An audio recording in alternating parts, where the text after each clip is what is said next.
Well, hello, good people. It is Khadijah with Bellafresh Health&Hair, and today we are going to make Seamoss. So, my company, Bellafresh Health&Hair, we offer quality, well-crafted Seamoss from the beautiful islands of St. Lucia.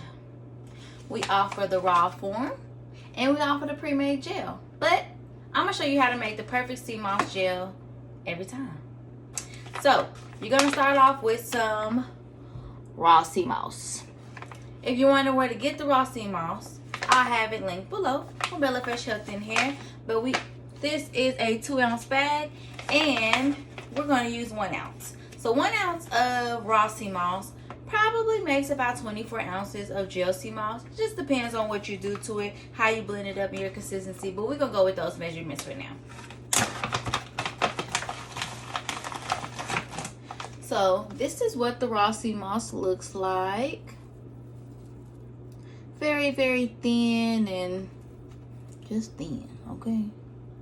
But very thin and earthy, you know? But, so for starters, you're going to start off with 1 ounce of Seamoss. When you get it from Bellafresh Health&Hair, we offer it in a 2-ounce bag. So you just take half of the bag pretty much. And we're going to wash it, rinse it. I'm going to say rinse it because don't put no soap on this. But we're going to... Seamoss comes from the ocean, as we know. So it has stuff on it. So I'll kind of show you. Like, you can see all this little debris and stuff. We got to get that off of there. So we're going to rinse it off. Now, normally when I rinse my Seamoss off, I rinse it probably about 3 to 4 times maybe. And don't worry, when I make yours, I do have all the safety precautions. I wear my gloves, my mask, my hair bonnet. Like, I got you. But today we are making our own. This is my own bag of Seamoss, and I'm showing you how to make your own.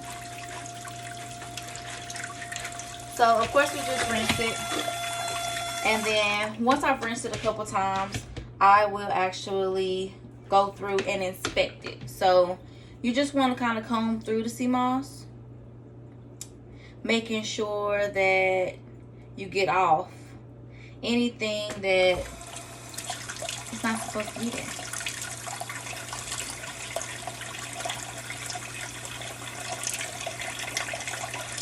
So I'll just show you up close. Just kind of go through each individual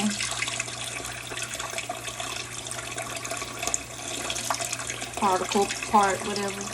Go through each individual thing and then just comb through it pretty much. Make sure all of this stuff is off. And then once I do that, I go in and just rinse it a few more times. So you can just rinse it as much as you feel comfortable, but at least 3 to 4 times because you want to make sure your stuff is good to go.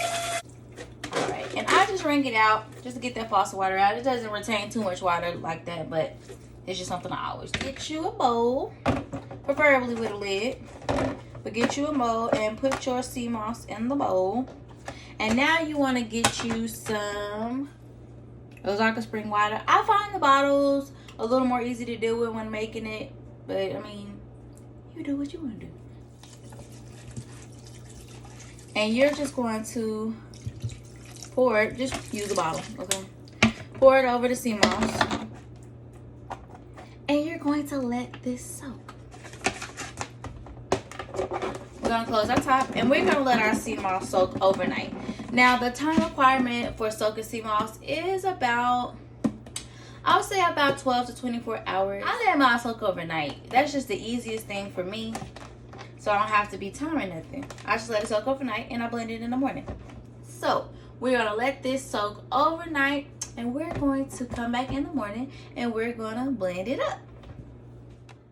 All right, it is the next day, and we're going to get this Seamoss prepared. So as you see, a little Seamoss goes a long way. You're going to have much more than what you started with because Seamoss expands. Now, this is a very important step. You are going to want to cut this Seamoss. Why am I going to cut the Seamoss, Khadijah? So you don't mess up that blender you paid for. That's why. If you do miss this step, you can potentially burn out your blender. I burn one out, so learn from me and just cut it up. Just cut it up for a few minutes until where it's some chopped up pieces, and that's it. Dump it in your blender. Yes, I do have a different container because I had to prepare an order, and yes, I do recycle my containers. So you're just going to add some spring water into the Seamoss now. And you're going to just start by covering the Seamoss initially with the water. You don't want to add too much because you're going to add water along the way as you get it to your desired consistency. So just add it in there, and then you're going to begin to blend. You see, it's just covering the Seamoss barely. And then you're going to do this for the first time at least about 1 to 2 minutes. Seamoss does take a while to blend up because it is so thick. So just keep on blending, like I said, for about 1 to 2 minutes initially. And I sped this part up because I am blending for 1 to 2 minutes. And I'm sure y'all don't want to watch me blend it for 1 to 2 minutes. But just keep blending it. So you see how it slowed down?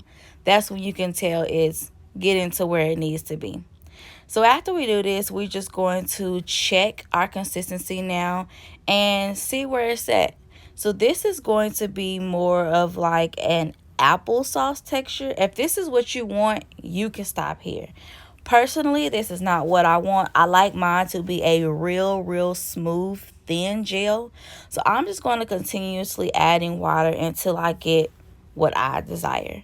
Now, the reason I do it like that is because when you're taking it orally or you're using it topically, you're going to want it thin and really smooth. Especially taking it orally, you don't want no thick chunky pieces in your mouth or on your skin. So just add water as you need to add water, and just keep on blending until you get your desired texture, consistency, however you want to do it. So after this is done, I'm going to check mine, and as you see, the way I like mine is really smooth, like I said. So as you can see, boom, there it goes. Smooth gel. And once you put this in the refrigerator, it's going to actually harden or thicken up to be actually a gel, like kind of like Jell-O, but a little thinner.